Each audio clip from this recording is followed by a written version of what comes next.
Lucas 21. Estamos estudiando el libro de Lucas en forma sistemática. Eso significa que lo estamos haciendo versículo por versículo. Ya llevamos 21 capítulos en un largo periodo de tiempo. Y lo que hemos dicho es que Lucas busca autenticar el ministerio de Jesús. Para hacerlo, Lucas toma todo el Antiguo Testamento, muchas de las profecías, y narra lo que tenía que ser aquel que llaman el deseado o el anhelado, más conocido como el Mesías. Cuando viniera el Mesías que Israel esperaba, tenía que cumplir una serie de cosas muy específicas. Lucas va al Antiguo Testamento y nos demuestra cómo Jesús cumple todas. Y es tan específico que dice que tenía que venir alguien a anunciarlo, y por eso el Evangelio de Lucas comienza con el precursor, con el anunciante. Ese anunciante se llama Juan el Bautista. Cuando Jesús tiene 30 años, Juan el Bautista ve a Jesús a lo lejos y dicen: miren, ahí viene el Cordero de Dios que quita el pecado del mundo. Y a partir de ahí dice la Biblia que una voz del cielo habla y dice: y este es mi Hijo amado en quien tengo complacencia. Jesús inicia su ministerio, miles de personas lo siguen, nombra discípulos, nombra apóstoles. Sin embargo, hay un problema, incluyendo a los apóstoles y los discípulos.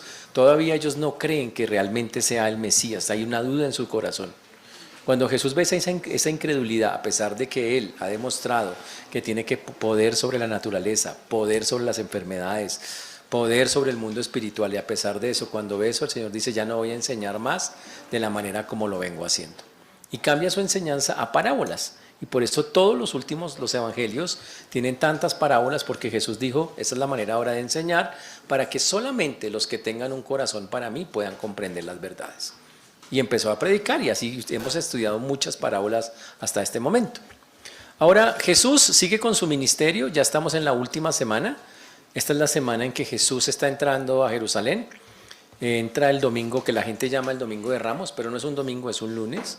Y cuando entra, coge las mesas de los cambistas y las bota, porque habían convertido el templo en una cueva de la...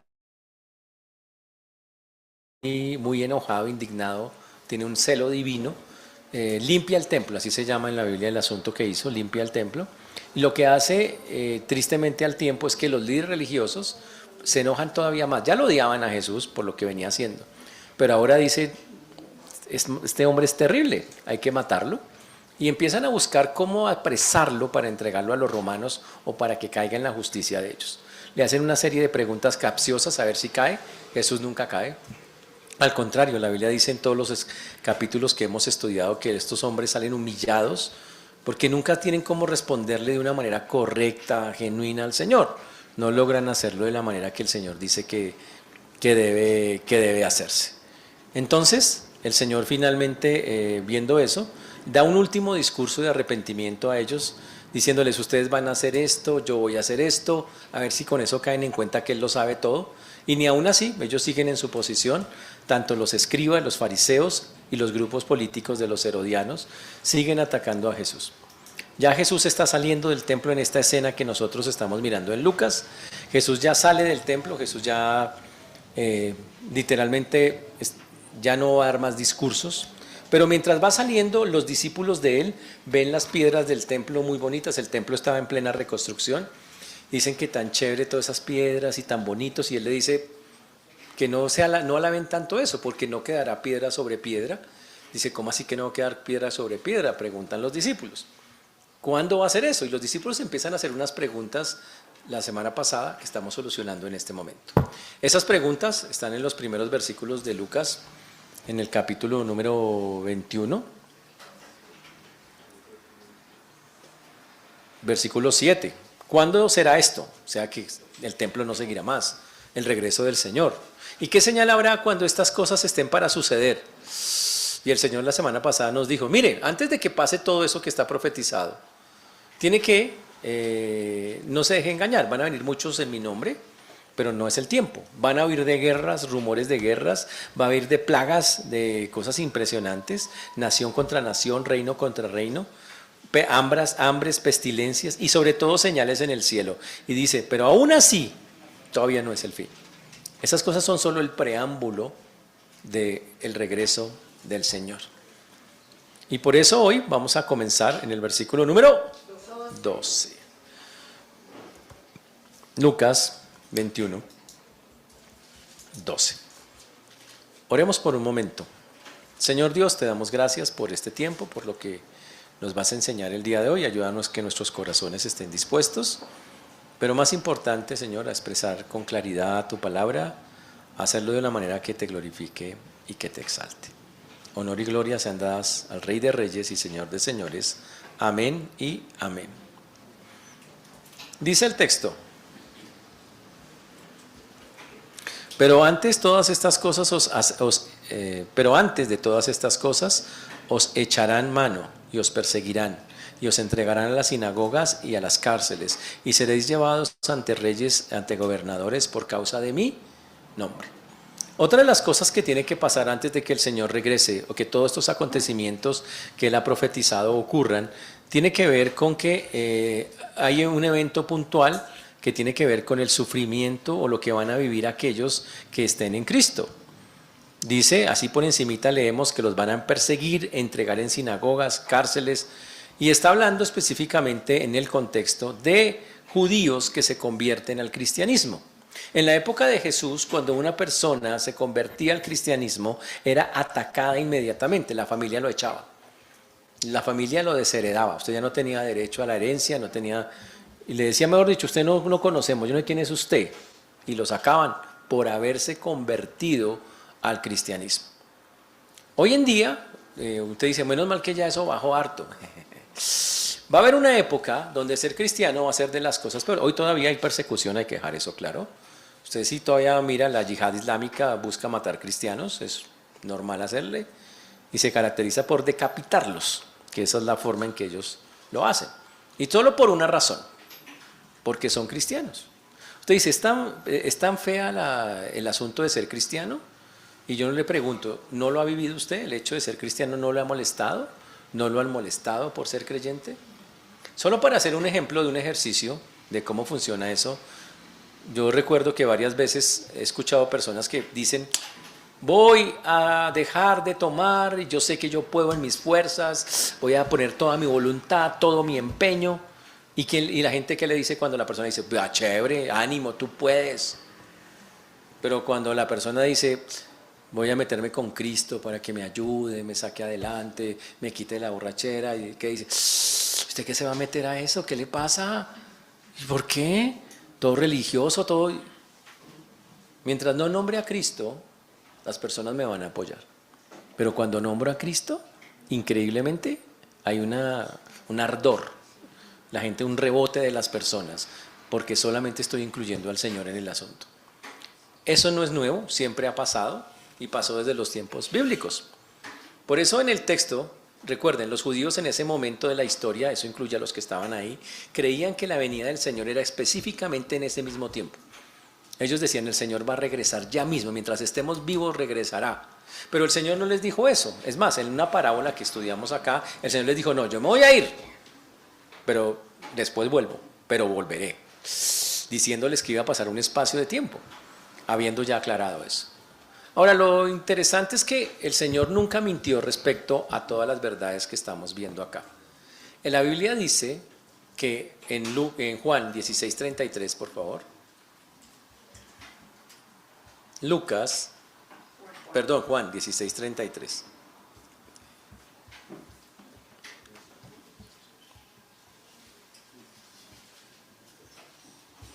Juan 16:33.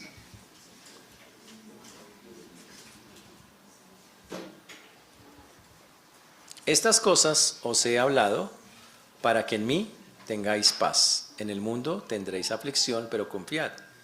Yo he vencido al mundo, pero confiad, yo he vencido al mundo.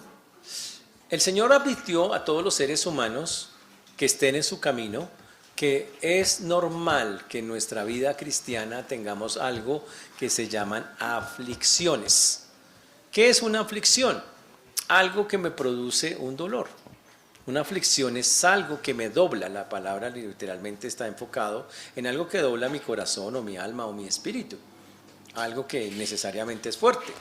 Desde que comenzó la historia de la iglesia hasta el día en que nos encontremos con el Señor ha determinado que la persona que esté en Cristo va a sufrir aflicciones. Cuando dice tendréis, eso se llama un presente continuo, significa es algo que va a experimentar hoy, que lo puede volver a experimentar, o sea, es algo que constantemente va a visitar la vida de cualquiera que esté en esa tónica. O sea, nadie puede decir acá que no va a tener esas persecuciones. Es más, hasta el final de la historia, cuando usted lee el Apocalipsis, sabe que habrá el mayor tiempo de persecución contra la iglesia, cuando venga el anticristo y persiga literalmente a todos los que en esa época de tribulación y gran tribulación intenten seguir al Señor. Entonces, para dejar claro ese punto, la persecución o el ser perseguido es algo natural y normal en todos los que realmente están en el Señor. Ahora, la advertencia de Jesús, que le está hablando ahí a judíos en su gran mayoría, es que la mayoría de esos cristianos de origen judío serán apresados y llevados a las sinagogas. ¿Qué hacían en las sinagogas? Los azotaban, los maltrataban, los golpeaban. Todo es más, si ustedes recuerdan, muchas veces Pablo fue azotado, dice, con varas 5 veces, recibió 39 azotes, eso es 2 Corintios 11:24. ¿Y todo por qué? Porque simplemente dijo, yo soy cristiano y me mantengo firme con eso. También dice el texto que serán llevados ante reyes y gobernadores. Significa que Dios los va a llevar hasta ante autoridades muy específicas que tienen ese nivel. Por eso Pablo y muchos de los cristianos estuvieron ante nada menos y nada más que procuradores romanos. Festo, Félix, gente muy importante, y Pablo estuvo ante ellos. ¿Quién hizo eso? Dios. Dios lo hizo. Ahora uno dice, ¿y por qué Dios permitió que los apresaran y le pasaran todas esas cosas? Y aquí es donde tenemos que cambiar nuestra manera de ver esas cosas malas que pasan, porque la aplicación tiene que ver directamente con eso. ¿Cómo toma usted las cosas que no le gusta que le pasen? ¿Cómo toma usted, por ejemplo, que Santa Fe campeón? Una cosa así, una cosa así rayadísima. Una cosa tenaz de esas. ¿Cómo toma usted de verdad algo que no le gusta? Que le digan, es que usted tiene que hacer una cosa que a usted no le gusta hacer. ¿Cómo toma eso? Y sobre todo, ¿cómo toma cuando se ve obligado a hacerlo y tiene que vivir un tiempo con esas cosas? ¿O va a terminar con una enfermedad que va a estar toda su vida con usted? ¿Cómo toma usted eso? Usted dice, gloria a Dios, bienvenida seas, o usted se raya y empieza como, pero ¿por qué a mí? ¿Por qué tal cosa? O si le pasara lo mismo que a Pablo, si a usted lo metieran a una cárcel, dígame cuál sería su actitud. Pablo lo metieron a la cárcel injustamente, por razón de su fe. Si a usted lo metieran a la cárcel injustamente, ¿usted qué haría? ¿Cuál sería su actitud? ¿Se amargaría? ¿Se frustraría? ¿Se cargaría contra Dios por permitir que usted llegó hasta ese sitio? Y muchos tal vez sí. Y el asunto es, y lo que nos está mostrando este texto, es que detrás de esas cosas hay un plan de Dios, que aquí está súper claro, una cosa muy interesante. El Señor dice, en lo que estábamos viendo en el versículo número 12, pero antes de todas estas cosas, os echarán mano y os perseguirán y os entregarán a las sinagogas y a las cárceles, y seréis llevados ante reyes, ante gobernadores por causa de mi nombre. Lo que hay que mirar es que Dios tiene maneras muy fuertes y raras también de llevar su palabra a todas las personas. La persecución, que estaba orientada a quienes no creían en Cristo y lo seguían como sus discípulos, trajo como consecuencia que el evangelio se predicara ante los líderes de las naciones. Interesante, ¿no? Increíble. ¿Qué quiere decir eso? Pues que Dios usa que una persona esté presa, en el caso de Pablo, para que le pueda predicar el evangelio a procuradores romanos y a todo lo que es la élite del César, o sea, a todo lo que es el cuerpo gubernamental del César. Esos son planes increíbles de Dios. Ahora, ¿Pablo era inocente? Sí. Ahora, ¿Pablo lo entendió perfectamente. Pablo dijo, uff, increíble lo que hace Dios para hacer eso. Por eso dice acá el texto, que estarás ante reyes y gobernadores por causa de mi nombre. Vas a estar allá por mí. Tú me vas a defender, tú vas a estar al frente de esas cosas. Algo increíble. Ahora, yo le pregunto, ¿usted le ha pasado por causa del Señor, usted ha estado frente a líderes, a gente que está en puestos o en cargos? ¿Lo han colocado frente a eso? ¿Ya ha hecho lo que hizo Pablo? ¿Qué hizo Pablo? ¿Se quedó callado defendiéndose? ¿Dijo es que es injusto? ¿O que No. O usted aprovechó el momento y dijo, bueno, ya Dios me trajo acá, hablemos del Señor, ya. Que básicamente es lo que está diciendo el texto. Por eso el texto en el versículo 13 lo dice todavía más claro. Versículo número 13. Y esto os será ocasión para dar testimonio. Dice, estas son las ocasiones que Dios cuadra para dar testimonio. Todos los conflictos, persecuciones, prisiones que usted tenga que comparecer ante una autoridad, tienen un propósito, sirven para testificar. Increíble, para testimonio a todos aquellos que se consideran enemigos del cristianismo. Recuerden que la misión de todo cristiano es llevar el evangelio a todo lugar, así lo dice la palabra, ¿cierto? Y en ocasiones, no en todas, pero sí en algunas, la forma de alcanzar a esas personas que parece imposible es por medio de prisiones y tribulaciones. Y eso es algo increíble. Por eso tenemos versículos donde dice que Pablo alcanzó a los de la casa del César cuando estuvo prisionero durante 2 años. Eso significa que Pablo le predicó a los guardias, a los de las cárceles, a los alguaciles, a los administradores del emperador, a todos ellos. Y a todos les dijo, mire, yo soy un creyente, yo defiendo a Cristo, y esa fue la forma en que Dios los llevó hasta ese lugar y permitió que estaba allí. Eso es tremendo. Te dice, ¿no hay otra manerita?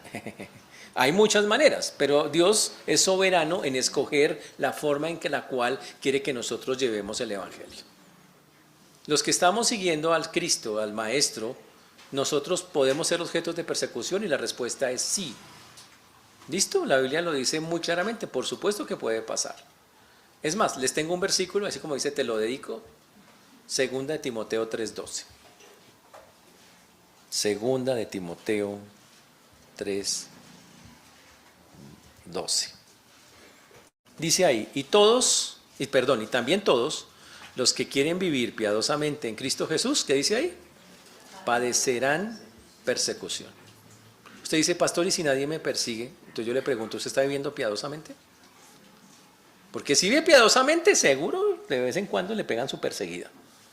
Pero si usted no está viviendo piadosamente, ¿qué perseguida le van a pegar si usted está bien llevado? Pues, ¿para qué? No hay necesidad, usted ya está mal. No hay necesidad de molestarlo. Recuerden, el propósito soberano de Dios es enviar mensajeros a todo el mundo. Y para hacerlo utilizará lo que sea. Y en ocasiones pueden ser las persecuciones y las prisiones. La persecución y la prisión sirven para testimoniarle a esas personas. Y eso es increíble. Filipenses 4:22 respalda todo lo que hemos dicho. Filipenses 4:22, cuando Pablo llega y dice, en el final de una carta de Filipenses, dice, todos los santos os saludan, y especialmente los de la casa de César. La casa del César es el cuerpo administrativo que acompañaba al César gobernando. Y dice, yo ya les prediqué a todos ellos y les mandan saludes. Somos amiguis. Wow, eso es fantástico. Eso solamente fue posible por haber apresado a Pablo, no había otra manera. Pero entonces vamos a otro punto más interesante. Si usted estuviera, vamos a poner el caso de Pablo, lo metieran a una cárcel de manera injusta, ¿usted se sentiría solito o solita en esa cárcel? O yo le pregunto a usted hoy, ¿se ha sentido solo, como que Dios me ha desamparado en X o Y circunstancia? A veces usted ha cantado, es que yo estoy solito, no hay nadie aquí a mi lado. De pura casualidad, ¿usted se ha sentido así? Entonces yo le pregunto, si se ha sentido así, la pregunta es, ¿usted de verdad tiene razones para sentirse así cuando una circunstancia difícil llega a su vida? ¿Es lo que dice la Biblia? Y la respuesta obviamente es no las tengo, pero las siento. ¿Y qué es lo que pasa cuando eso ocurre? Bueno, que se me está olvidando cosas que la Biblia dice claramente, siempre van a pasar cuando yo esté en cualquier circunstancia. Pablo las tenía claras y por eso Pablo pudo sobrellevar esas circunstancias. Pero si usted y yo las olvidamos, no las vamos a poder sobrellevar. La primera está en Mateo 28, 20. Mateo 28, 20. Enseñándoles que guarden todas las cosas que os he mandado, y aquí yo estoy con vosotros todos los días hasta el fin del mundo. Amén. ¿Me haces un favor? Le dices que le bajen un poquito el sonido, que hay un pitico acá. ¿Qué dice Mateo 28, 20? Enseñándoles que guarden todas las cosas que os he mandado, y aquí yo estoy con vosotros todos los días hasta el fin del mundo. ¿Cuántos días va a estar el Señor con nosotros? ¿Y si el volcán de Monserrate explota? ¿No dice eso la gente? El volcán, que hay un volcán, hay que... ¿no? ¿Cristo va a estar con nosotros? Sí. ¿Y si lo mandan a la cárcel, Cristo va a estar con nosotros? Claro. ¿Y si viene una calamidad, o viene, no sé, la revancha del COVID, el COVID-25? ¿Y el Señor está con nosotros? Claro. ¿Hay algún lugar en que Dios nos abandone según dice la Biblia? Y la respuesta es no. Pero cuando usted y yo llegamos a esa horrible conclusión por emoción de sentirnos solos, estamos olvidando cosas que claramente Dios ha dicho que no son así. Y para que quede claro, nomás miren este versículo, 2 de Timoteo 4:17. 2 de Timoteo 4:17. Está hablando Pablo en medio de un momento muy complicado.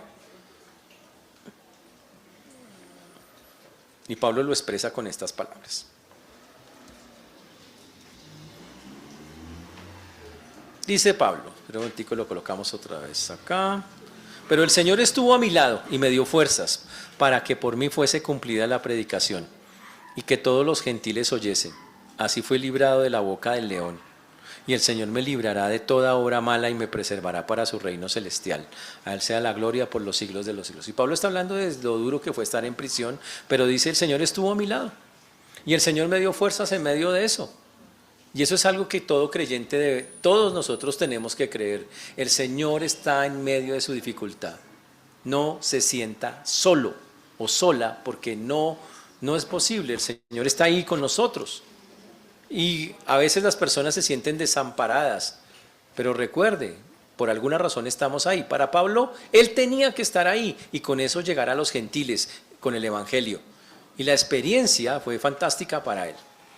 Ahora, algo más chévere que este texto dice es quién lo va a defender, así como dice, ¿quién podrá defenderme cuando usted esté frente a esas autoridades injustas? Y la respuesta la pone el Señor en los versículos 14 y 15. En el 14 dice, hágame el favor, propongan, o sea, significa en su corazón, o sea, piensen en sus corazones, y más bien le está diciendo, no piensen, porque dice, propongan en sus corazones no pensar antes cómo habéis de responder en vuestra defensa. Dice, pero ¿cómo así no llevo mis argumentos? Es que en el Código Civil, artículo 5, versículo 8, tal, no lleve eso. Él le dice, no calcule su defensa. Y uno dice, pero eso no es irresponsable. Uy, ¿no es mejor ir ya uno preparado a ver cuántos cosas son? No es así. Cuando estemos trabajando, o sea, de verdad, haciendo cosas para el Señor, y por causa de hacer cosas para el Señor, esas cosas ocurran, usted se va a dar cuenta que su trabajo es confiar en Dios. No tanto estar usted en sus propias fuerzas como argumento, como yo, cómo me defiendo, nada. El Señor acabamos de leer, está a nuestro lado. Ahora nos toca hablar. ¿Qué hay que hacer? Bueno, el texto lo dice claramente. Primero, no se ponga a matarse pensando qué tiene que hacer usted. Porque el versículo 15 dice lo que va a ocurrir. Yo os daré, dice el texto, palabra y sabiduría, la cual no podrán resistir ni contradecir todos los que se opongan. Yo le voy a dar a usted la sabiduría para que en ese instante usted le responda a los que le tiene que responder. Cuénteme una cosa, las veces que usted ha respondido en sus fuerzas, ¿cómo le ha ido? Las fuerzas que usted se ha rebotado, usted es que yo digo, yo pienso, yo creo, ¿cómo le ha ido? Pues mal. Aquí lo que el Señor está diciendo es que necesita que nosotros dependamos completamente de Él cuando esos momentos complicados lleguen. Dejen de preocuparse por la preparación de su defensa, porque Él le va a dar las palabras necesarias para el momento oportuno. Ahora entendamos algo, los discípulos no eran gente ignorante, pero sí era gente sencilla. No eran eruditos, no habían estudiado 6 semestres en la San Marín, nada de esas vainas. Pero estaban ante gente que eran acusadores profesionales. Eran gente que había manejado ya juicios y cosas y tenían ese hábito y eran preparados en eso. Por eso dice, no penséis antes cómo habéis de responder en vuestra defensa. Que se traduce, dice así, otra traducción dice, no se inquieten, no tengan ansiedad. ¿Y ahora qué voy a responder? Nada, calma. No lleguen a eso. Las palabras que vamos a utilizar en defensa ante autoridades y eso, dice que Dios las va a colocar en el momento justo. Nos serán comunicados. Dice, ¿y cómo voy a saberlas? Y la respuesta es muy sencilla. Todo creyente tiene al Espíritu Santo. El Señor dice, si usted está juicioso conmigo, el Espíritu Santo le va a guiar en cómo debe responder. ¿En base a qué? En base a lo que usted ya conoce de Dios, a lo que tiene del Señor, el Señor le va a recordar cosas y dice, responda esto, responda aquello. En la Biblia hay un versículo que habla de algo que se llama la suministración del Espíritu, y significa que en muchos momentos de la vida cristiana usted necesita, ¿qué hago? Y el Espíritu Santo dice, yo lo suministro, cuente con eso. Eso está en Filipenses 1:19. Dice, sé que por vuestra oración, eso se hace con oración, claro, y la suministración del Espíritu de Jesucristo resultará en mi liberación. Ush. Interesante eso. Resultará para mi liberación. Y así es como funciona. Y hasta el sol de hoy sigue siendo igual. ¿Qué nos va a dar Dios? Palabras sabias. ¿Cómo lo va a lograr usted? Señor, ora y Dios las coloca. Nos guía. Estas son las que tienes que hablar. Ahora, eso no es nada nuevo. Eso ya ha pasado antes en el Antiguo Testamento con Nehemías. Nehemías es un caso especial. Cuando le preguntan a Nehemías, ¿y qué? ¿Por qué usted está tristongo? Y él era un simple copero del rey. El copero del rey no podía estar triste ante el rey porque a los coperos tristongos los mataban. Los mataban.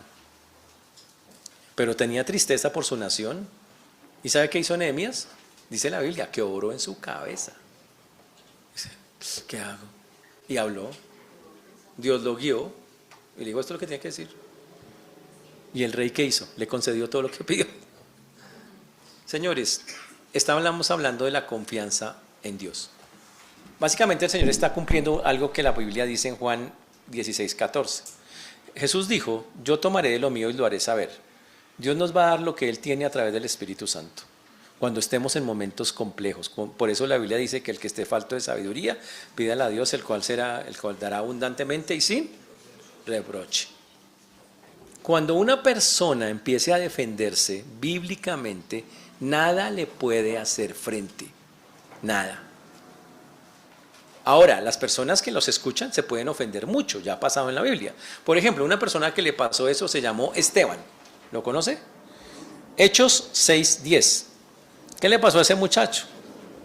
Aquí está el versículo que sustenta todo lo que acabamos de hablar. Pero no podían resistir a la sabiduría y el espíritu con que hablaba. Esteban lo cogen para apedrearlo, lo van a matar y el tipo empieza en un discurso espectacular, pero increíble, una cosa muy bonita. Les dice, ustedes adoran ustedes idolatran ese templo. Empieza a decirle a los judíos ahí. Y empiezan a decirle y todos empiezan como, les da rabia porque no sabían cómo contestarle. No había, los argumentos que él daba eran llenos de sabiduría. Obvio, al final lo mataron, eso hay que dejar la aclaración, ¿no? Pero el tipo, feliz para el cielo. Él dijo, veo el cielo abierto y al Hijo de Dios sentado allá. O sea, ya, listo. Así es como funciona cuando se está metido con el Señor. Ellos pueden, la gente puede resistir a los creyentes, pero no al Señor de los creyentes. Esa es una frase muy interesante. La gente nos puede resistir a nosotros, pero no al Señor que tenemos, al Señor de los cielos. Y Él nos va a ayudar qué decir. La otra cosa grave y que el Señor dice, esa va a ser una señal de que la venida del Señor, el regreso de Cristo está cerca, está en el versículo 16. Entonces una de las que ya hemos visto es la gente por seguir a Cristo va a ser perseguida, apresada. En el mundo está ocurriendo, sí, tenemos una cantidad de cristianos en lugares, en la ventana 1040, apresados, metidos allá solo porque son cristianos, sufriendo, torturados. Hay miles de cristianos pasándola. Pero va a haber una época cuando eso va a ser normal, que va a ser la tribulación. Ahí ser cristiano va a ser de las peores cosas que alguien pueda vivir. Y el que se quede a la tribulación tendrá que, si quiere realmente pasarla, tendrá que soportar todas esas cosas. Pero la otra señal que es muy evidente hoy en día es la señal que está en el versículo 16. Mas seréis entregados por vuestros padres y hermanos, parientes y amigos, y matarán a algunos de vosotros. Y dice que va a llegar a un punto, esto tiene que pasar antes de que venga el Señor, ¿ok? Dice acá que el seguir a Cristo afectará las relaciones familiares, que las familias mismas entregarán, dice el texto, las mismas familias entregarán a sus propios hermanos, a las autoridades para que sean castigados. No dice que la familia va a matar a su propia familia, pero dice que la va a entregar para que los jueces los encarcelen y los castiguen. Uy.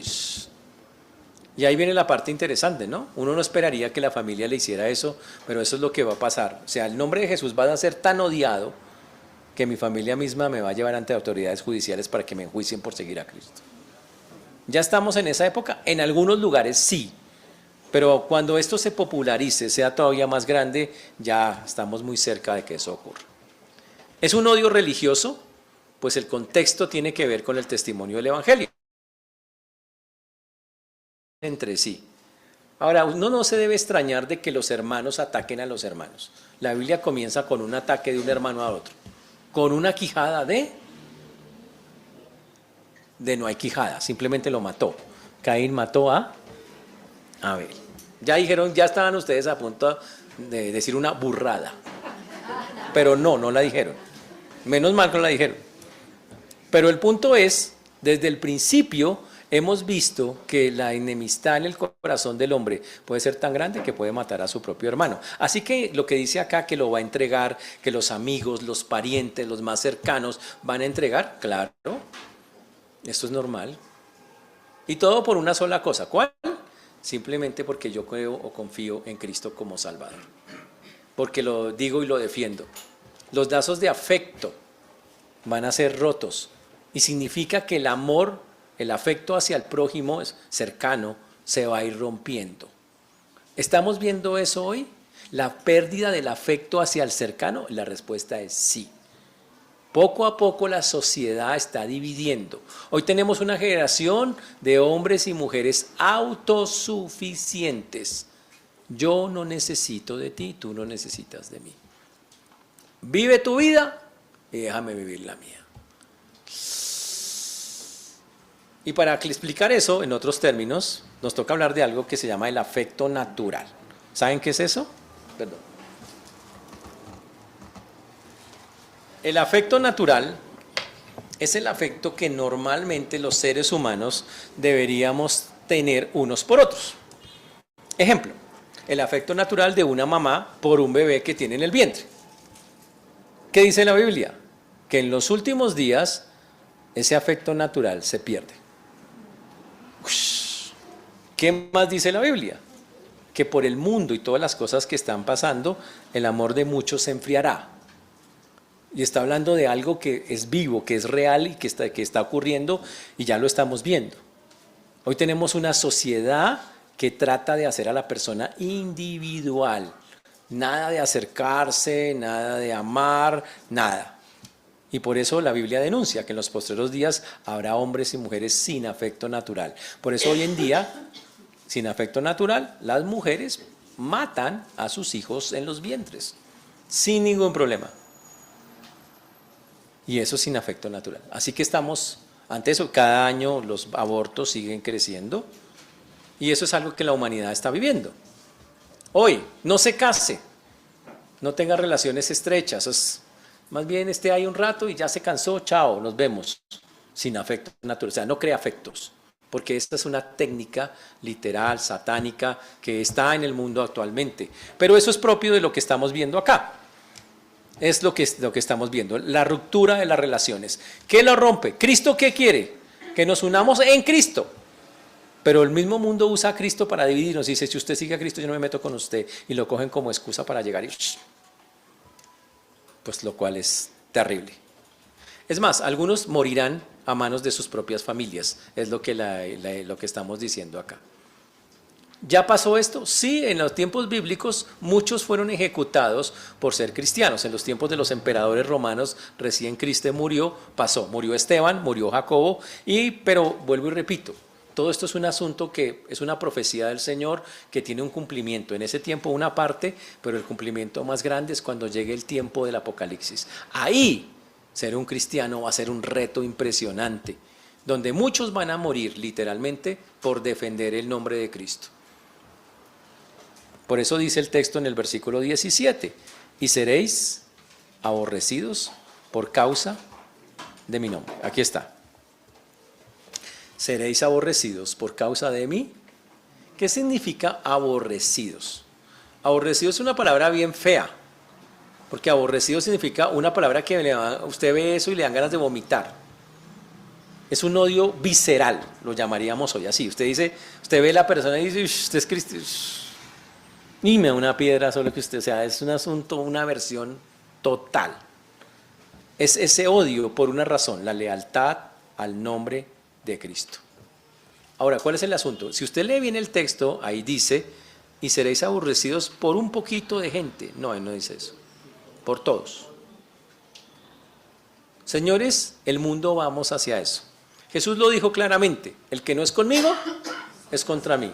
En los últimos tiempos, antes de que el Señor regrese y vuelva a pisar esta tierra, la gente ya literalmente no habrá los que existen hoy. Existen una generación de gente engañada que dice que son los neutrales. El neutral es el que dice, no, yo ni estoy aquí ni estoy acá. Ni estoy con Cristo ni estoy con el diablo. Supuestamente. En la Biblia no existen neutrales. Si usted dice, estoy aquí en la mitad, usted está sin Cristo. Usted no es de los de Cristo. Así de sencillo. Pero va a haber un tiempo en la época, y la Biblia lo narra en Apocalipsis, donde el asunto será tan grave, tan absolutamente grave, que aunque dicen que se habla del Evangelio, ya nadie quiere convertirse. Nadie, ya todos ya tomaron partido. Olvídese, no voy a seguirlo, punto. Yo me quedo con el anticristo, que esa es durante la época de la tribulación. Hay pasajes de la Biblia que nos muestran claramente que aunque el Evangelio fue predicado a nivel universal, ya no hay nadie quien lo quiera recibir. Porque las personas en su corazón ya tomaron la decisión, me niego, no lo voy a seguir y me muero con esa. ¿Y eso es por qué? Por el odio que le sienten al Señor. La Biblia dice que no nos extrañemos si el mundo nos aborrece, que seremos odiados por todos, por causa del nombre del Señor. Pero aquí viene un versículo que se aplica a muchos, pero no a todos. Ya se van a dar cuenta por qué en algunos no se puede cumplir. Aquí lo dice, vea. Pero ni un cabello de vuestra cabeza perecerá. Vea, no hay forma. Ya todos perecieron hace rato.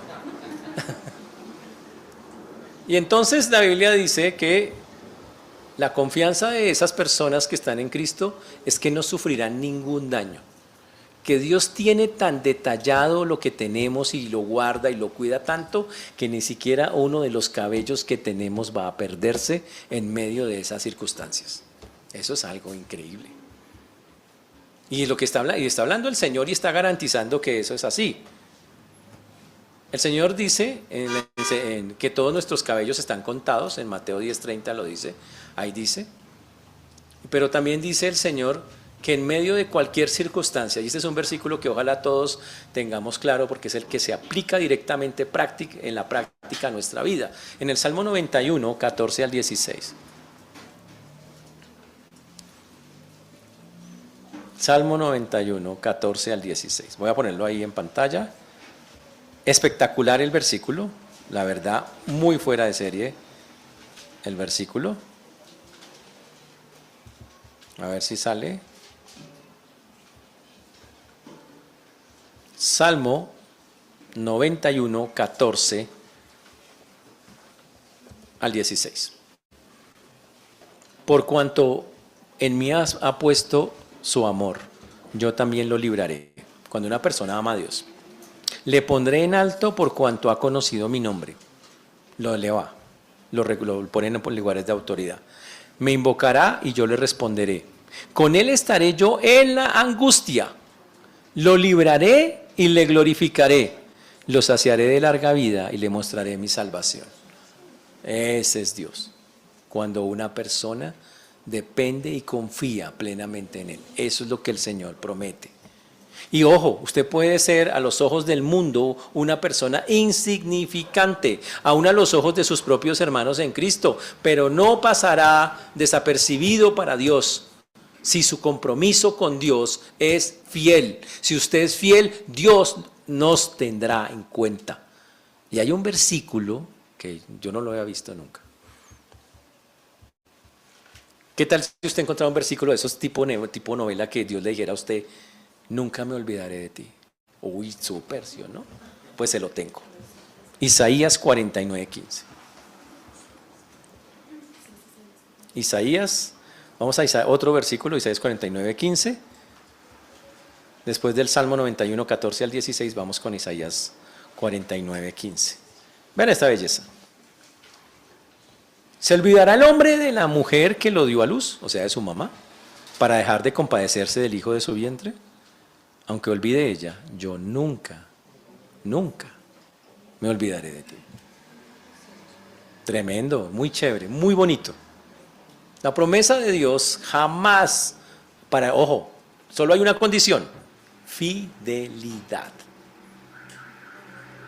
Si usted es una persona seria con Dios, fiel con Dios, usted debe tener la certeza, Señor, tú estás acá conmigo. Sin importar si hay enemigos, conflictos, adversidades.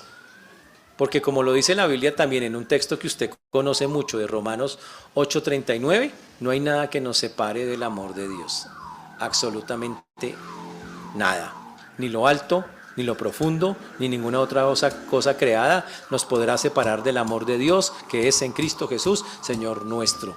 No hay una sola cosa por la que Dios deje de interesarse en usted o en mí, en medio de lo que sea que nosotros estemos viviendo. Chéverísimo. Entonces el Señor le dice a las personas, decídanse, ¿están conmigo o están contra mí? Pero si están conmigo, tranquilos. Que están pasando algo difícil y no saben qué decir, pidan sabiduría, yo les voy a decir lo que hay que decir. Nunca los voy a dejar solos, nunca me voy a olvidar de ustedes. Y al final, el nombre del Señor va a ser glorificado. Pero después viene un versículo para terminar hoy, que nos deja como pensando. Con vuestra paciencia ganaréis vuestras almas. ¿Cómo así? Dice, yo que soy ansioso. Y ahí dices de la paciencia, de los pacientes. Pilas, cuidado. Siempre hay que mirar los contextos, ¿no? Otra traducción dice, con vuestro aguante conseguid la vida. Te dice, con vuestro aguante. ¿Qué significa tener paciencia? Es un aguante firme y continuado, es soportar un peso en el tiempo. Cuando la paciencia es muy larga y la circunstancia es muy difícil, no se llama paciencia, se llama longanimidad. Yo me acuerdo por la longaniza, es muy parecido, pero no, se llama longanimidad. La longanimidad es la paciencia extrema con los difíciles. Y la paciencia normal es el peso que hay que soportar con todas las adversidades que tenemos en la vida. Básicamente es como se define. Es más, este texto, esta misma escena está en Mateo. ¿Sabe cómo lo dice en Mateo? El que persevere hasta el fin será salvo. Y uno dice, ¡ah! O sea que yo tengo que aguantarme hasta el final para salvarme. Y si no me aguanto, entonces no me salvo. Ojo, ojo. ¿Es salvarse de la condenación? No, no funciona así. ¿Por qué es la salvación de nosotros en Cristo Jesús? Pues por entregar la vida a Cristo, por recibir el regalo, por reconocer nuestra condición pecaminosa de haber ofendido a un Dios santo, y ante eso nos humillamos ante Él, aceptamos su regalo, Él nos regala su gracia por pura misericordia, porque no nos la merecemos, y nos regala la salvación. Entonces aquí en el texto está cambiando la idea de la salvación. No, está diciendo, porque es que dice, pero ahí dice que el que persevera hasta el fin, el que tiene paciencia, va a salvar el alma, ganará el alma. Y aquí más bien hay que verlo, esto es una forma de escritura más bien que se utiliza en esa época. Y lo que está diciendo, en otras palabras, es lo siguiente: si usted realmente es una persona salva, lo va a demostrar manteniéndose en el tiempo perseverante con el Señor. Eso es lo que está diciendo. ¿Por qué va a poder permanecer en el tiempo con el Señor? Pues porque es salvo. Si usted es salvo de manera natural, no fácil, pero natural, usted dice, listo, me desanimé, me tropecé, pero siempre vuelve a Dios, siempre. Con lo que siempre les he dicho, usted puede que se vaya a Mundo Aventura, se monte en 2 atracciones por allá, pero siempre regresa. Porque usted pertenece al Señor. Pero si usted se va para Mundo Aventura y compra el tiquete dorado, y se sube a todas hacia allá y ¡pum! Y se da un totazo por allá y nunca volvió, no es que usted perdió la salvación, es que usted nunca la tuvo. Y este texto, en la forma en que está escrito realmente, lo que está diciendo es, aquel que realmente persevere por ser salvo, ese es el que está salvando, el que demuestra que tiene realmente una relación con Dios. Porque todos vamos a tener momentos, pero ¿cómo se demuestra eso? Siempre regresando, así me caiga, me tropiece, Señor, pero siempre vuelvo, aquí estoy, Señor, yo sé que es contigo, y porque la tenemos claro. Por eso acá, diciéndolo en otras palabras, no se gana la salvación perseverando, pero se persevera porque soy salvo, porque la tengo. Esa es la forma de verlo claramente. El justo es librado, así es, eso es lo que reduce todo este texto. En conclusión, señores, el llamado del Señor es supremamente claro para todos nosotros. El Señor está hablando, saliendo ahí ya del templo en ese momento de la historia.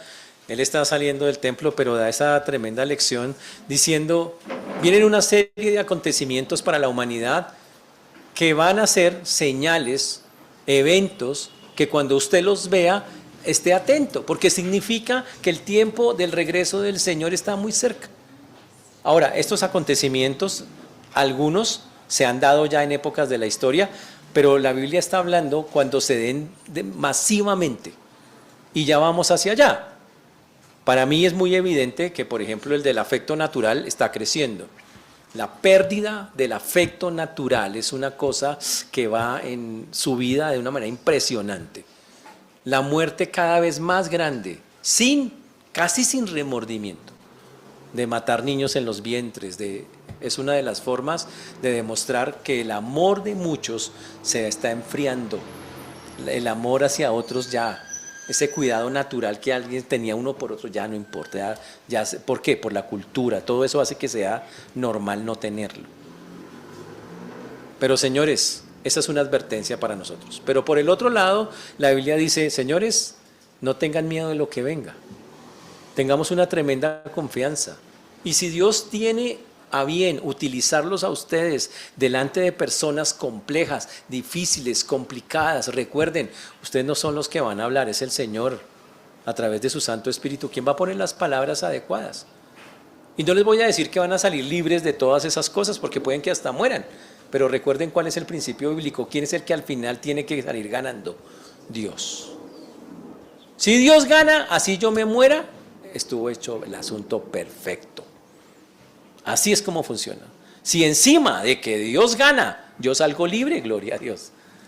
Pero si no, no importa, ya se cumplió el propósito. El nombre del Señor fue glorificado.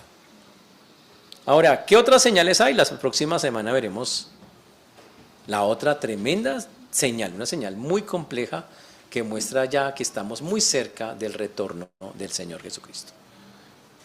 Termino diciéndoles, hermanos, haciéndonos una pregunta: ¿cuál es nuestro grado de compromiso con el Señor? Así Porque el Señor, como lo miramos acá, está diciendo, yo necesito que usted sea fiel, que se decida, no que sea entre un lado y otro. Necesito que usted se ponga en una sola línea y diga, sí, yo estoy con Cristo y voy a afrontar con valentía, porque Dios no nos dio espíritu de cobardía.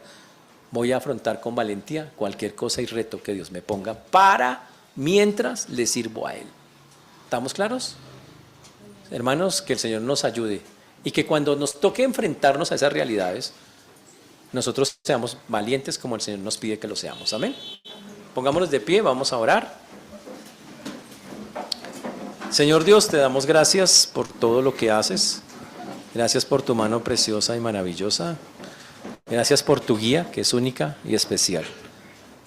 Gracias por hacernos ver, Señor, que no, sin importar qué esté pasando, y aunque los tiempos empeoren, porque siguen empeorando, Señor, jamás nos has dejado solos ni nos dejarás. Que tu amor por nosotros es incondicional. Y como en esa bonita frase, nunca me olvidaré de ti, dice el Señor. Nunca, jamás. Y esa es la confianza que tenemos, Señor. Ayúdanos, Señor, a poder recordar estas palabras en los momentos complejos, difíciles, y a saber que pase lo que pase, Señor, nos acompañarás en este camino donde nos pusiste. Gracias, Padre, por tu palabra y que la podamos vivir, Señor, para tu gloria en Cristo Jesús. Amén y amén.